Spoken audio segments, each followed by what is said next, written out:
I got the brilliant honour and prospect of working with Pete Townshend on his first bona fide solo album, which is called Empty Glass. That was an experience for me because, one, it was a chance to work with Pete Townshend close up in his environment. Given the opportunity to go with the Pretenders or Big Country, my heart was always being in a band where I could be part of the community. Whereas the Pretenders were the Pretenders were Chrissie Hynde.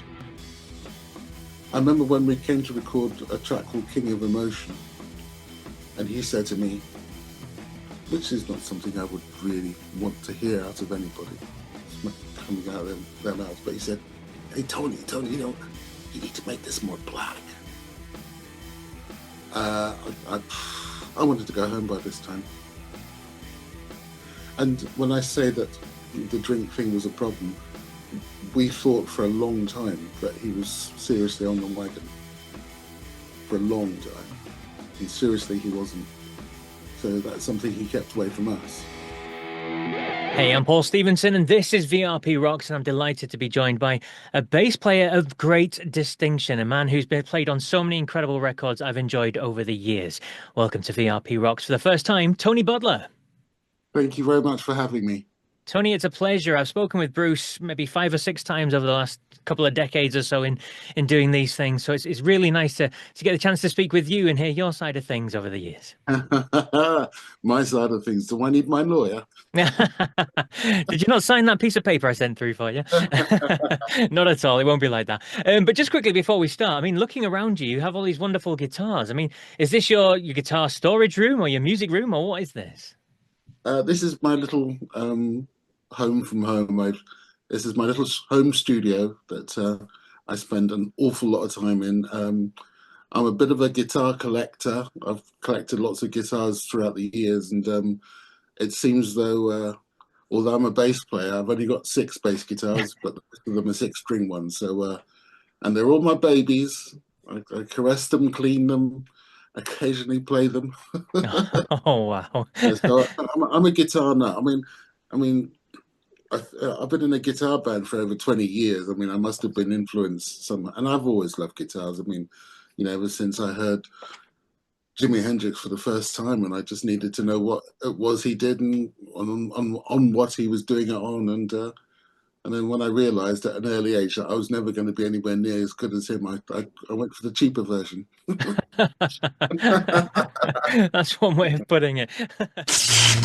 Our stars have got together to support the charity Cure Parkinson's, and there's an album of brand new music, there's brand new songs, there's previously unheard of songs as well, and there's some incredible artists involved in this, Pete Townshend and Roger Taylor and Andy Fairweather Lowe, Hugh Cornwell, so many more as well to name. There is a huge list. So tell us a little bit about this project and how you became involved with it.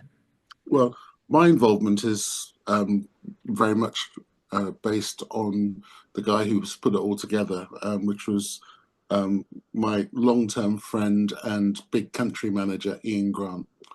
Now, Ian Grant's been a friend even sort of preceding Big Country days because also used to bump into him gigs and stuff like that. And we really sort of became sort of a little bit sort of close when I was performing at the Right to Work March. It was the march that came down from Jarrow to London, and I was playing with Pete Townshend, and I met Ian Grant back there. He was with the members, and they were performing that day, and we kind of kept in touch really, and not until I think that the original lineup of Big Country was sort of kicked off a tour, an Alice Cooper tour, and a record company guy called Chris Briggs was quite interested in Stuart and Bruce and what they were doing, but he wasn't going to have anything to do with it until they sort of got a decent rhythm section. And it just so happened that myself and Mark were a decent rhythm section, and Ian Grant gave me a ring and said, would you like to come down to the studio and come and work out with these guys and see what happens? And what happened was I left there being a member of a band. Towards the end of Big Country's reign, and then Stuart unfortunately leaving us. But then again, I saw his demeanor and then his health start to dissipate. And not being very knowledgeable about, such like diseases and scenarios like that, kind of from afar, just tried to be as supportive as I could. And then when we discovered it was Parkinson's that he actually had, I just went into sort of friend overdrive and just said, like, anything I can do, because we live, quite far apart from each other. Mm-hmm. So my support for him with Parkinson's is just purely on a sort of not even a professional basis now. It's a friendship basis. But when he started coming up with his the concepts of putting something to put Parkinson's on the map, it's not unlike my experience of Ian to sort of really get involved and dedicate himself to this. And it started off with the Think Loud single. Yeah. I mean, the fact that they came up with this name for people to get involved with, Kindred Spirits. I mean, I thought that was a wonderful title for a bunch of musicians to get involved with. And then the Think Loud single was released. I actually didn't play on the single because I was happy for other people or Ian to get other people involved. But I did a little skit for the video that accompanied it. So that's sort of a physical involvement. But I knew that after the single went out that he wouldn't be satisfied with that. So the inevitable phone call came and said, "I'm going to do an album." Okay, so I didn't see that coming, Ian, really. And as you said, Kindred Spirit, Think Loud for Parkinson's. All the profits from the album, as you said, are going to go to fund vital curative research into Parkinson's. And it is the fastest growing degenerative neurological condition in the world and affects over 8 million people around the world. So if you've got the chance to listen, download, whatever it is, then do check out the album. It is full of wonderful, wonderful people, as I said before, like Sir Roger Taylor and Hugh Cornwell, John Cooper Clarke, Ralph McTell, John Ilsley from Dire Straits is on there, Hank Marvin, I think, Paul Carrack, the Waterboys, Tony Hadley. Honestly, the names go on and on and on. Marcella Detroit, and Tony himself as well. So definitely do please check it out if you can. Check it out because it's worth it. Because even if it's just for entertainment purposes, that's good because that's what records are all about. But if you need help or if anybody you know that's got Parkinson's and needs help and advice, Cure for Parkinson's is there for that reason. And this is why we're supporting them. Well, thank you very much for that, Tony. Now let's move on to your career. Now we've got you here, and let's flesh out some of the bits that you've already mentioned just in that interview before. Now let's start with the beginning. You've talked about Pete Townshend and working with him and working with his brother. So tell me about that early stage of your career and the early part of being a musician, as you like. Well, when I was at school. My music teacher sort of said to us all one night, would you like to sort of think about what musical instrument you like to play? As now that you're at school, you're at big school now, and you've got to start learning things. And I think it was somewhat time around there that I was watching Top of the Pops, and I saw this program, I saw this band and this shot had this focus on a Fender Precision bass. It was Doctor and the Medics, and this track was called Spirit in the Sky. And they had this shot on this Fender Precision bass, and I looked at that and thought, that's for me. It looked like my Nirvana. I don't know why. It just appealed to me so much because I'd never really had any idea. My father was a trumpet player when he was alive in the West Indies, and he was regarded as as a pop star in his own right in a little island of Dominica, and he tried to get me to get interested in the trumpet as what he played, and I had no affinity with the trumpet whatsoever. So when I had got this idea, I told my cousin who was in the army at the time that I really would like to get a bass guitar. He came back on leave about 3 months later, and he brought home this thing, and I called it a thing. It was a body made out of papier-mâché, and it had an electronic pickup on it, and it had a neck which resembled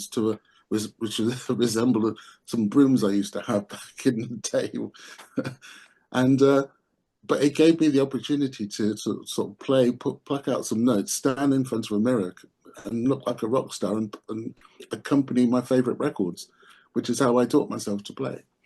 And I never really looked back from that point of view. I tried playing guitar, but my fingers weren't quite long enough to sort of really get around it. So the bass guitar seemed to be a cheaper, more available version of something to get involved with. But I loved it, and I had an affinity for it. And I just wanted to sort of, from then on, play in a band, because Jimi Hendrix was my idol, and I would always imagine myself being Jimi Hendrix's bass player. And it's a dream that never came true, unfortunately, but it was a dream. And I think you've got to have dreams and try to follow them in order to sort of move forward. And when after sort of leaving school, not before I left school, I met this chap who said, "I know this group are looking for a bass player. Are you interested?" So I went round to the house, and I was introduced to this guy called Simon, and he welcomed me in the house. We went into this little room that had guitars and amps everywhere and stuff. And we were having a little jam, and it was fun. And I thought these seemed like nice people. He had a brother who was playing guitar called Paul, and he seemed like a nice guy. And then this other guy walked into the room, and he picked up a guitar and started playing guitar quite badly, I thought. And I said to Simon, "Who's that bloke?" He said, "Oh, it's big brother Pete." And to others, it would be known as Pete Townshend. So that was my sort of initiation into the world of rock and roll, to be honest, because myself and Simon played in groups then for the next 10, 12 years. And we finally sort of, when we called ourselves on the air, found ourselves getting a record contract with WEA. And then we got put on a tour, a British tour with a group called the Skids, which is where I first met Stuart Adamson. And, we got on well on that tour. Didn't quite understand a word he said at the time. Their brogues were very, very healthy, shall I say. Yeah. But it was an experience for me. And as I mentioned earlier, the meeting Ian Grant was probably the one meeting that I've had with somebody that would really direct which way that my life would go, because from meeting Ian Grant that day, when they decided that they needed a rhythm section, myself, Mark, totted down there, did the recordings, and got signed immediately. And Big Country, the success was born, really, and never really looked back, because I felt comfortable. I felt I was with a group of people that were going to be doing something worthy. We weren't just a manufactured little band put together to make pop records, to make the record company money. We were given the opportunity, particularly by the A&R guy Chris Briggs, to be what we should be, and we were given the time, the leeway to do that. And the next, before we knew it, we were on tour, and before we knew it, we were in front of raging crowds and fans, and then next minute we were on Top of the Pops, and and then it just all sort of took off from there, and it was a bit of a frenzy, really. And I don't think it's not as if we couldn't deal with it. It was just it all went so fast. 83, 84. It was like, I don't remember very much. It was just fab. And then we were doing these gigs and touring, and it was just people going mental. We were like a boy band, but not in the sort of known way. Yeah. This bunch of boys going out there, really giving it sort of a lot, and the audience were giving it back to us 3 times as much. And it was just what I used to call sweat fests. Yes. And it's like being at a football ground as well. The chanting that went on, in between songs. Stuart could barely introduce the song without the audience going into a rousing chorus of something. So it was all very mad and very mental, but great. But we enjoyed it because we liked it, because of what we wanted to do with it. We weren't there to become pop stars. We weren't there to become celebrities. We were there to be recognized for what we were doing musically. And the Crossing was so successful on that score. I don't think we were aware that we might we created a rod for our own backs, because when the inevitable second album time comes, you get a record company who would probably think that, well, we're just going to go and write another The Crossing, and we're going to be quids in again. Whereas we determined that the next album was going to be whatever was in our hearts and souls at the time. And what came out was a very dark piece of work about the state of the country, which reflected what three-quarters of the nation were experiencing.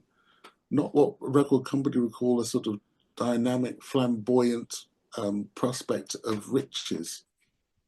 And I think, Absolutely. Can I stop you there just before we go any further? I just want to rewind a little bit if you don't mind, and just okay, ask you briefly about the Pretenders, because you'd worked a little bit with them before the kind of the mm, forming or around the forming of the time of Big Country, and you'd played on some famous songs, and they were obviously a famous band at this point, and they asked you to join full time, but you had more belief in the Big Country thing. So tell me what was happening around there, and how oh, did you first become involved with the Pretenders? oh, just to wind the clock back a little bit more, because I do apologize for skipping along Not too at quick. all, not at all. When I got the brilliant honor and prospect of working with Pete Townshend on his first bona fide solo album, which is called Empty Glass, which was produced by Chris Thomas. Now, that was an experience for me because, one, it was a chance to work with Pete Townshend close up in his environment. Two, it was an opportunity to work with other great musicians, some I knew of, some of them who were very new to me, and working in that professional environment. And it was just an awesome sort of thing to be able to do. And I consider myself incredibly lucky that Pete gave me that opportunity. And I loved the whole thing of recording that album. I mean, it opened such a lot about how other people work and how people do things. And after we finished that album, I was working at the time at a distribution plant for a record company, and what I didn't realize is that that record company would eventually distribute that album, which because I had to bunk off do the album, of which they obviously found out, and my relationship with the that record company didn't last very long after that. But it was a great thing for me to do. But what happened is then the big country thing came out. And we did the demos and stuff like that, and it was just about put everything in place. When Chris Thomas asked me if I would come in and just do a session with the Pretenders because they would do a single, but they'd obviously had the bereavements themselves. And it was a pleasure to do that. I mean, I thank Chris Thomas for that opportunity. Chrissy Hind was one of my major influences. I love the Pretenders. I love the songs. So to be able to sort of go and work with them, I'd actually worked for the Pretenders in my job. All Because right. my job was selling records into record shops, and shops like HMB were all my clients. So when Brass in Pocket came out, because I loved it so much, I excelled in my numbers and my ratings, and I got bonuses for selling Pretenders records into record shops. So to actually end up working for the band on a new record, I was just, I thought I was in heaven. I just didn't know what was going on. Why am I getting all these wonderful opportunities? But I just went with it. I just went with the flow. But given the opportunity to go with the Pretenders or Big Country, my heart was always being in a band where I could be part of the community. Whereas the Pretenders were the Pretenders were Chrissy Hind, and it would be about Chrissy Hind. And I thought, no, I want to be a band where it's about the band. And so after I finished, what's the tracks? I can't remember the name of the tracks just off my head, but we did uh, the A side, and one day we were just jamming whilst we were rehearsing this stuff, and I was just jamming with Martin, the drummer, and we came up with a little sort of bass line just plonking along, and then Chrissy walked in and she picked up a guitar and started joining in, and that track became the B side. Wow. The City Was Gone. So it was nice to have had a bit of creative influence in what went on there as well. And I just saw that as a microcosm of my sort of my final springboard into what was going to be my music career. So from the Pretenders, no, I'm going to join Big Country. Big Country became my first love and aim. Absolutely, and the chemistry obviously between you guys in Big Country, Mark and Stuart and Bruce, was crucial to the sound and the success as well. Was there a particular, I don't know, lightning in a bottle moment, shall we say, that kind of made you realize that this lineup was going to be special? Well, not really, not until Steve Lilywhite got involved with recording the crossing, because we did some recording with Chris Thomas, funny enough. Myself and Chris Briggs, who was a good friend of Chris Thomas, thought it might be a good idea, and I had a bit of influence over that, but I kind of regret it because it didn't work. Chris didn't really establish any kind of rapport with Stuart and Bruce. In fact, it was quite sort of weird at times. So when it was decided to sort of pull the plug on that, we were kind of relieved, but we thought, well, where are we going to go from here? How much does a record company invest in a group when you've already spent a few quid on the project? And enter Steve Lilywhite, which was a complete and utter savior, because the man's a genius. He was awesome. He was lovely, and he was brilliant to work with, and he was nothing but inspiring. So when we finished the crossing as such, we actually felt confident that we had something to offer. And we compounded it by the touring that followed. And it's through that touring, I think the band really established itself as the type of band we were and the type of band we wanted to be seen as. And a lot of people, fans, were really happy to see what type of band we were. The only people I don't think were the powers that be in record company, because they weren't seeing the type of band that they could hit, that they could move from being successful into very glamorous and highly successful. Purely and simply, we weren't those types of animals in order to sort of fulfill that sort of thing, because we didn't want to be celebrities. We didn't want to be that sort of thing. They kind of secretly wanted Stuart to be the next Bono, but there's no way that was going to happen, because he wasn't that type of guy. He wasn't Bono in the least. Bono is unique. Bono's brilliant.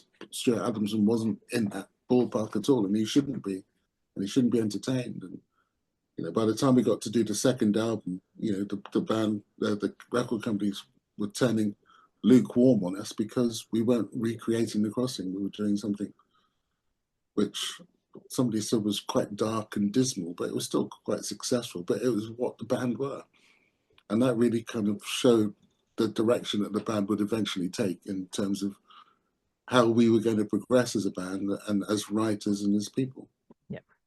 And just mentioning the crossing, because obviously the debut was really something special. It was platinum in the UK, platinum in Canada, gold in America. You performed at the Grammys as well. It seemed like I don't know, breaking America was just in your grasp. So why do you think it never quite happened? That you never really went over the top? Various reasons. I mean, one of the things where I feel that we kind of stubbed our toe a bit is after the crossing, we were really tired, really tired. I mean, we were touring constantly for a 2-year period, not much chance to do anything in between. The creative side wasn't given an opportunity to really get involved with anything, apart from we had this little break where we wrote and recorded this track called Wonderland, which we kind of thought, okay, this is where we're going creatively. This is encouraging. But we weren't really given enough time to sort of expand that sort of headspace that we had, because we were tired. We were absolutely done. And Stuart had problems by this time. He was drinking a bit, and the normal things that happen to people who sort of achieve success and are not equipped to deal with it. But that wasn't his real problem. His problem was his life.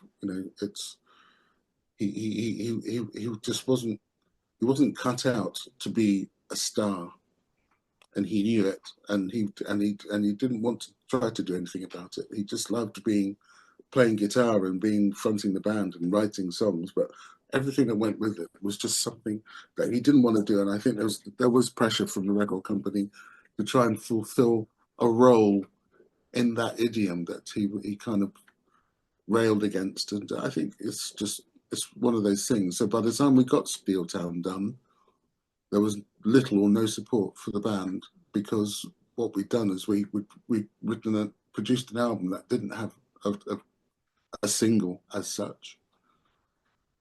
It was an album that was probably viewed as being very untrendy, and the only people who liked it were the people who liked big country, not the industry. So it did well, everywhere, because it's a second album and stuff like that. And but in terms of the mechanisms that make groups either successful or not, were fading away quite quickly. And this was quite evident to us. And again, I don't want to leap too far ahead of the game, but this was really evident when we were recording the Seer, because by this time we'd lost Steve Lilywhite. He was on other projects, and you can push something too far in that direction. We were given a producer who was probably the least likely to produce us, which is a guy called Robin Miller, who produced Sade. I think it was somebody who liked that. But he ended up producing a great album, and he had an affinity with the songwriting side of the group, which was great. But he got sacked by the record company, and the record company even ended up replacing guitars with somebody else playing that we didn't even know. So the relationship was breaking down very, very big time. And, that lack of confidence, a band that was fraying at the edges because of the workload, it was having a very, very negative effect, and certainly a negative effect on Stuart and Bruce, who were then admitting that they've got drink problems and stuff. So it was really a real hard time, and you kind of felt the rug being pulled away from underneath you over a period of years by that particular time. And that was sort of hard to learn, not so hard to bear, because there's nothing you could do about it, but it was hard to learn that that's the way some people felt, and that's the way the guy who took over Big Country at the time of the Seer made his name through Tears for Fears. So he was a very successful man within the company, who then had to adopt us, and didn't like the adopted child. So that's how it went, and that's how the world works, unfortunately, sometimes. But when it came to the band, touring, you wouldn't think that things were going very well in the background, because we were always a great live band, always happy to tour, always happy to do the hard work. But it was taking its toll on people. So in terms of the Seer, then you mentioned before, obviously Steel Town didn't have the single, it didn't have the poppier sound that was going to get the commercial success. So when the Seer came around, and you've got Kate Bush involved, you've got the big single with Look Away. I mean, what was the thought process going into that? Was it to try and make something that would stand out a bit more for the record company, or were you just still doing the things that you wanted to do in the way that you wanted to do it? Oh no, it's still us doing what we wanted to do.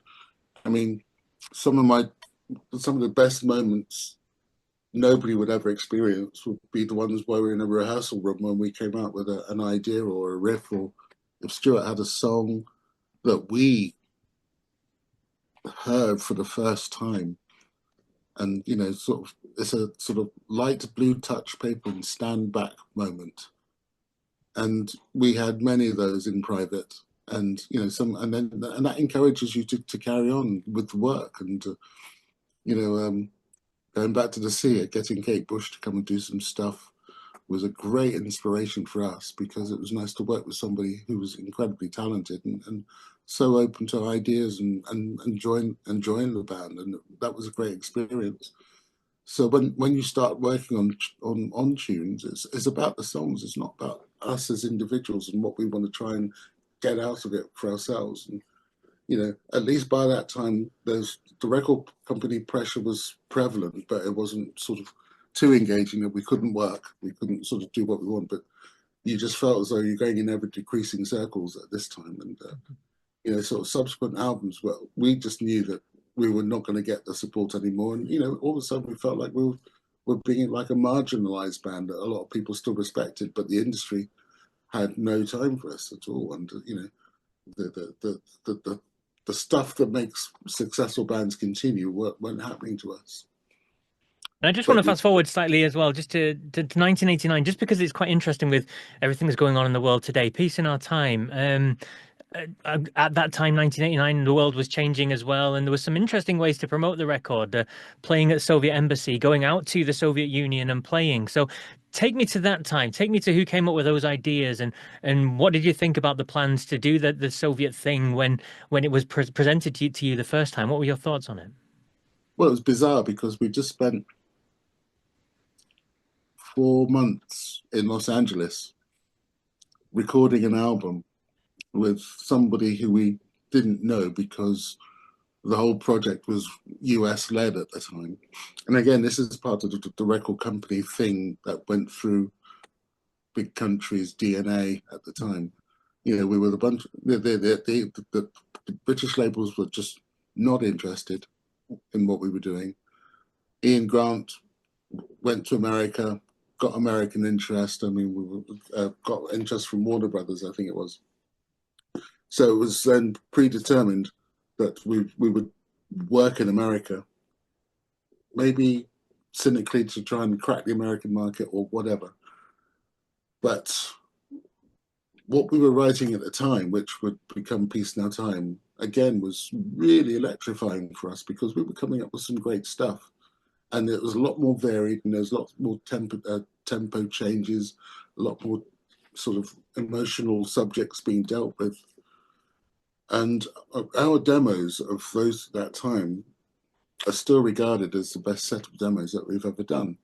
Trouble is, we had to re-record it for the Americans, and we did record it, but we got given a producer who really didn't have any concept of what the group was.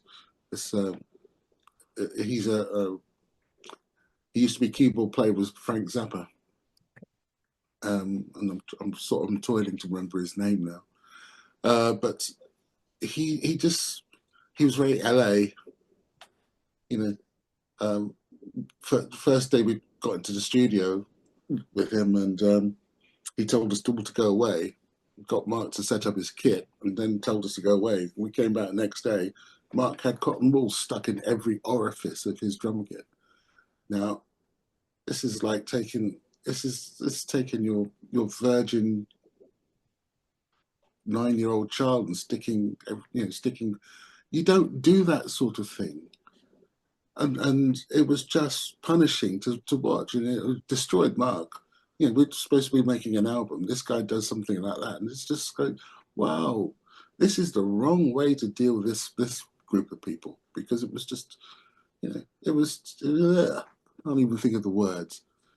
And you know, so we sort of struggled through the recordings, and there's some stages when because he had this machine which was quite popular at the time called a synclavier, which could replicate all different sounds and stuff like that.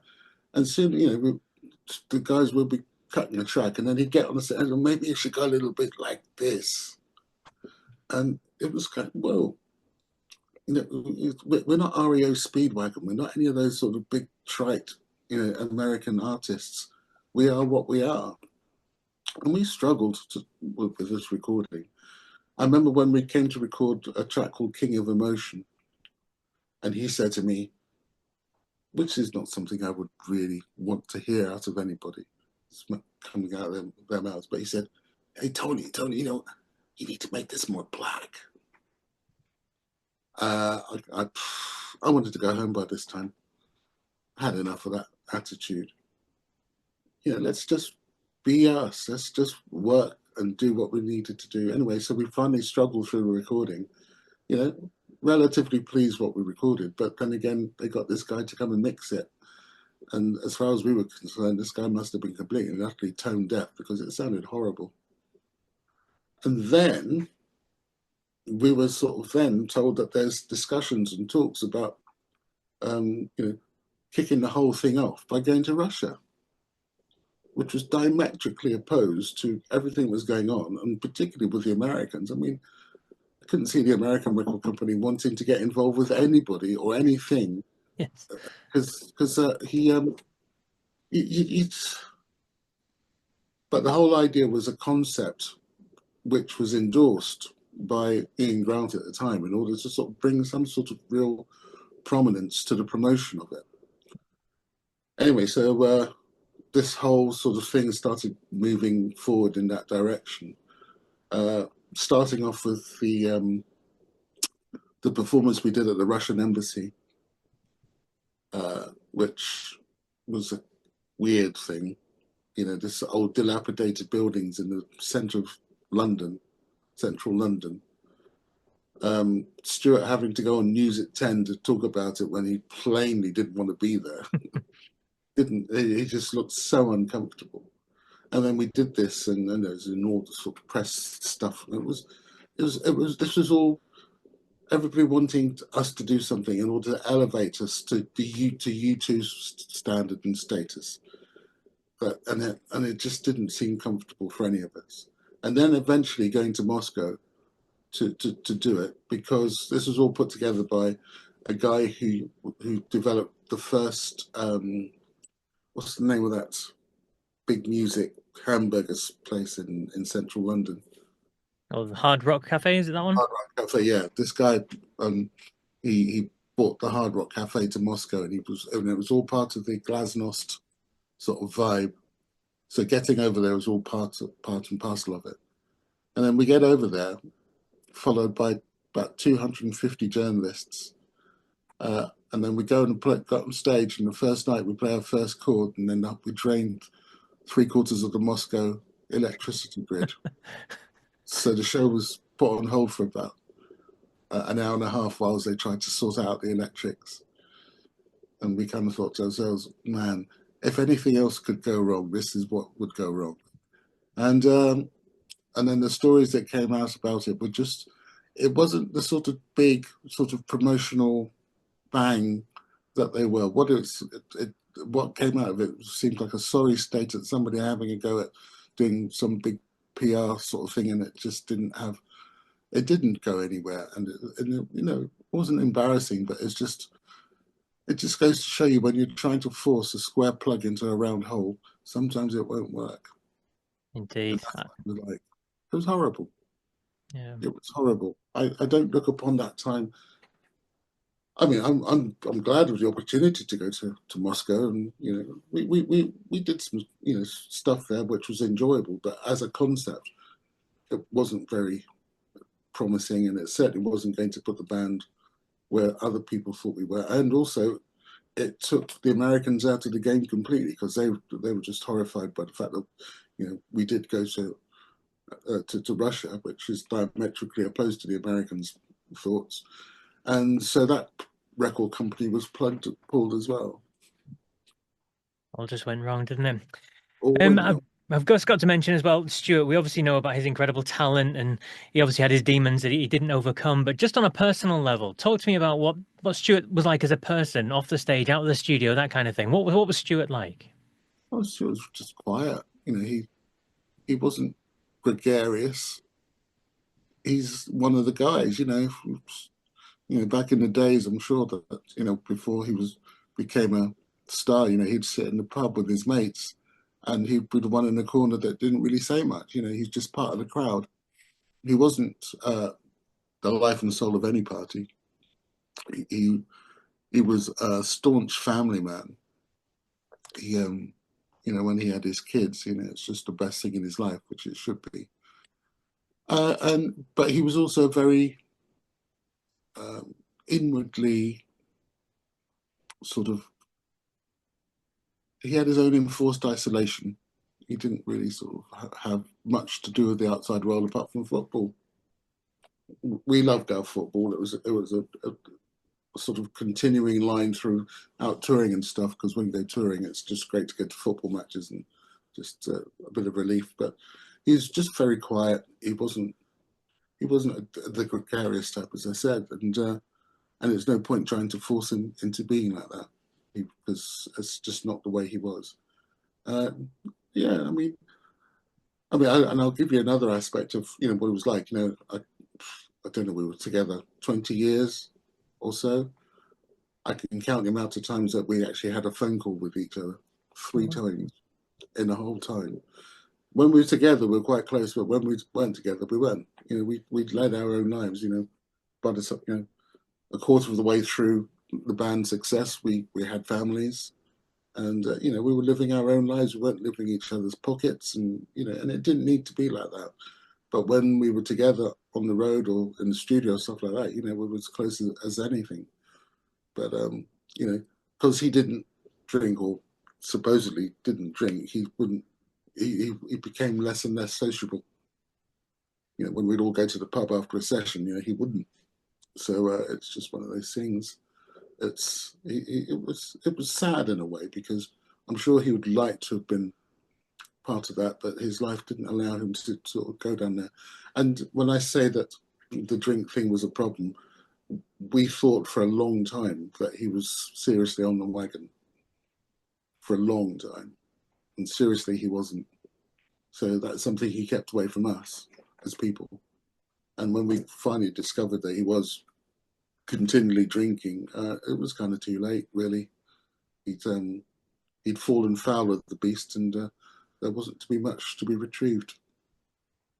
Absolutely. And we all ultimately know what happened in the end with Stuart. But after a few years after his passing, obviously it was a difficult time for you and everyone involved with the group. It was close with the group, friends and family as well. So when you guys came back together in 2007, whose idea was that, and was it a difficult decision to make?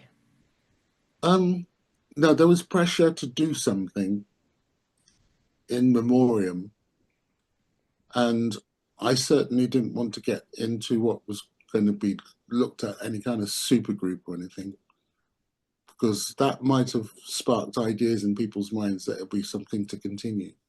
So I actually made, well, in a conversation with Bruce and Mark, I said, if we do this, I will be involved, but it's just the three of us. And it's just a limited time, and you know, and again, it's not looking with any kind of forethought as to what could happen next. It's just a one-off that we do this in respect of our fallen hero, and we'll go for it. And we did it, and it was quite interesting, because even then, I kind of thought this, because I took on most of the vocals, because I did all the backing vocals. I took on most of the vocals, and Bruce did as well. But even at that point, I kind of thought, well, this is a good way to pay our respects, but it's certainly nothing I want to carry on with. And we kind of did it just with that head on. So when it was finished, you know, I was quite relieved it was finished, and I had no ambition to return to it, until I got a phone call saying that the BBC were putting on a special event in memory of Kirsty MacColl, and because she was Steve Lilywhite's wife, and Steve was, you know, even that we hadn't worked with him for a long time, Steve was always the fifth member of the band. So we thought, okay, I won't be too mealy-mouthed about this. We'll put something together and do this one as a one-off. But that didn't happen. So then it was then mooted to me, well, since we got the band together again, we had Mike Peters on vocal to, you know, just do some shows, do some touring. And then all of a sudden, between 2010 and 2012, I just got more and more despondent, and I'm feeling that I was in a tribute band. And the tribute band wasn't going to go any further, because there was no progression. There was no writing element. It was just going out there, playing the hits. You know, Mike Peters is a good vocalist, but he weren't Stuart, and nobody could cover that. And I didn't want to be part of it anymore. So in 2012, I hung up the bass for good.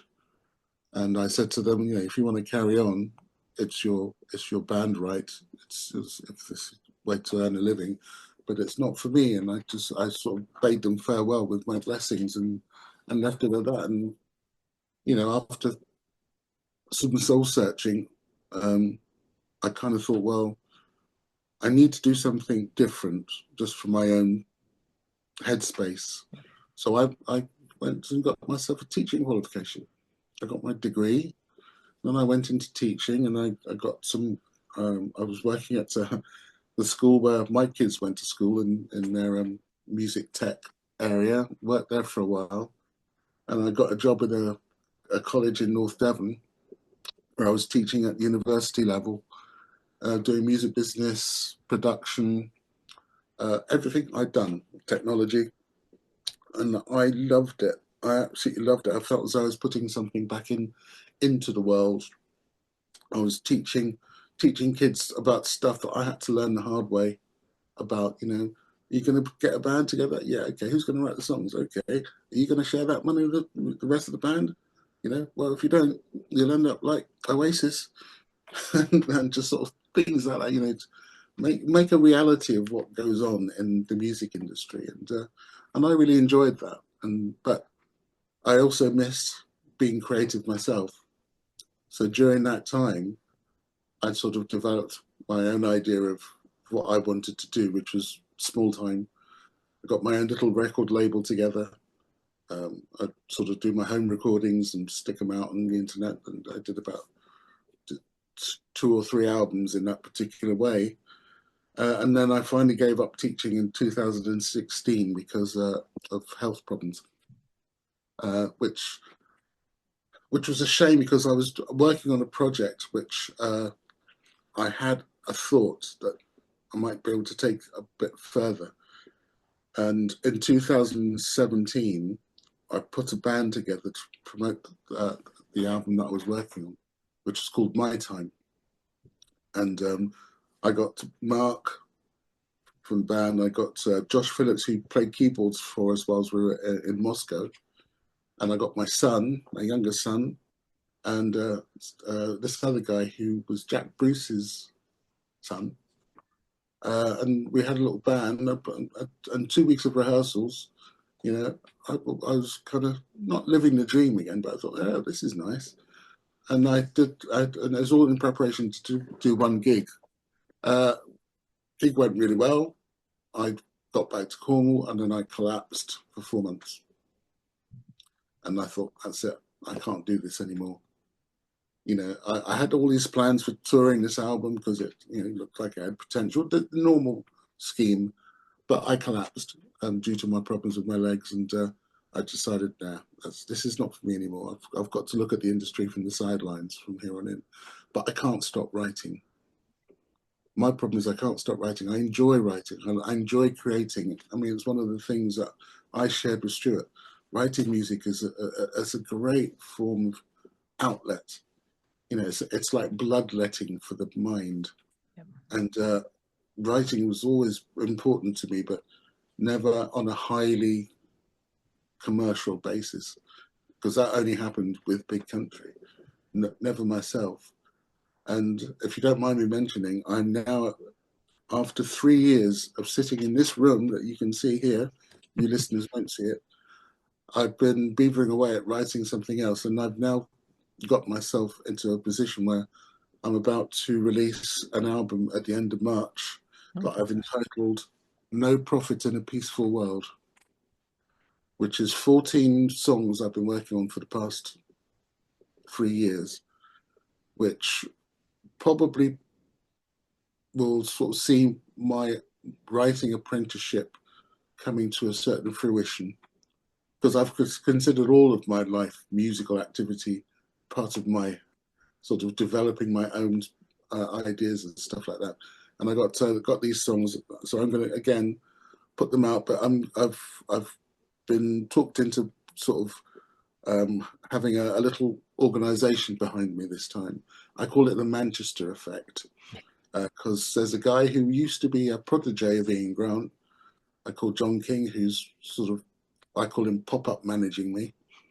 And we've got a social media guy who's completely redone my website and made me look very professional. And I've also got a PR company who are going to start doing some work for me very shortly.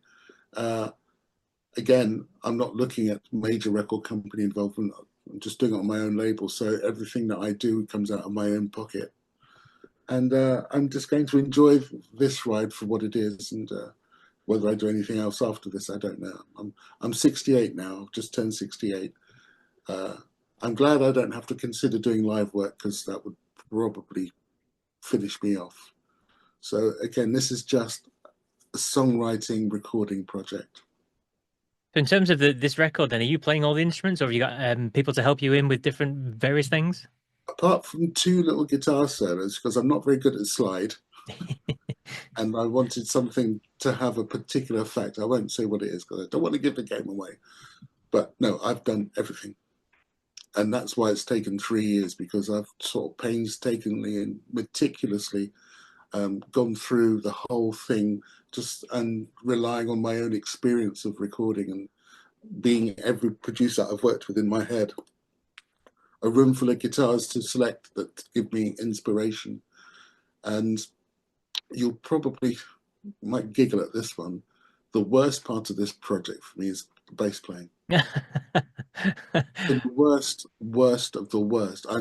Every time I got to a point where I had to do a bass line, I just couldn't get it over and done with quick enough because it wasn't exciting. I've been playing bass for, practically all of my life, and for once I've been given the opportunity. I give myself the opportunity to do everything else. But when it came to the thing I've done the most, it's given me the least pleasure. And I also didn't want this to be people know me as a bass player. I didn't want people to think that this is going to be a bass playing album. Not in the least. And I'm lucky that I put the bass up high in the mix and on some tracks because it's just not interested me anymore. But then that's just me learning about myself. This is why I am in life. But I've got some, I've worked very hard on the lyrics because I always loved and appreciated Stuart's lyrics. I loved his poetry. I love his intelligentsia about it, and I love the way that he tried to invoke discussion, ideals, ideas. And I've taken a leaf out of that book. And the album title comes from not a direct statement, but I think it's an appreciation of where we are in this world. And we're never going to have a peaceful world where people can make money out of death. Very true. So give us the title and the month it's coming out, the dates again. It's called No Profit and in a Peaceful World, and hopefully it should be out on digital by the end of March. I'm going to be releasing a single called Give Them Back Their Freedom, which again, part of the concept, I needed to say something out loud about the fact that, what Russia are doing to the Ukraine is just unbelievably horrible. And 80 years ago, they were fighting a common foe together, and now they've dissipated because of people's political concepts about how they should be. So I'm having a little rage about that. But the whole album has got elements about life and life that, as I'm enduring it, enjoying. But, when you've got grandchildren, as I have now, and you've got an investment in the future, you're not always going to be around to help or defend them. So let's make these issues as wide as possible.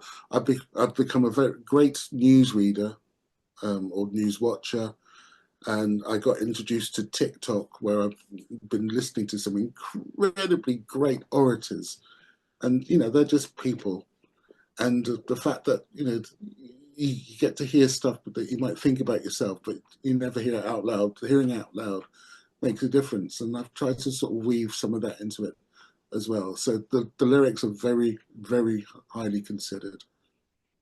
Fascinating stuff, Tony. Thank you so much. And I'm just going to finish off the interview with a question I ask everybody. What's your favourite song from your own back catalogue? You realise that's a difficult question. I know it is. Very, very difficult question. But it changes sometimes. But I was in Manchester earlier on this week, meeting my new pop-up management, as I call them, the Manchester Effect. And I was on a radio program, and I was asked to sort of, what big country would you like track to play? Now, I tend to want to veer away from the obvious ones because people have heard those. And, we've done albums where lots of great songs have sort of disappeared into the mire of too many tracks on an album. But I asked him to play a track called Pink Marshmallow Moon, and I've not heard it for years. And I couldn't believe the punishing power of that track. It was solid, it was hard, but it's a lovely lament. And I just thought, you got a real crashing of emotional elements, and it put a really big smile on my face to hear that. So at the moment, I would say Pink Marshmallow Moon by Big Country. A great choice. Tony, it's been a pleasure chatting with you for this last hour. Thank you so much for your time. And again, check out the Parkinson's release, Yeah, which is out now, and all the pleasure, funds are going to help. It's an incredible pleasure. charity. And look out for Tony's new album, which is coming out at the end of March as well. Tony, thank you so much for your time. Pleasure to be on your program.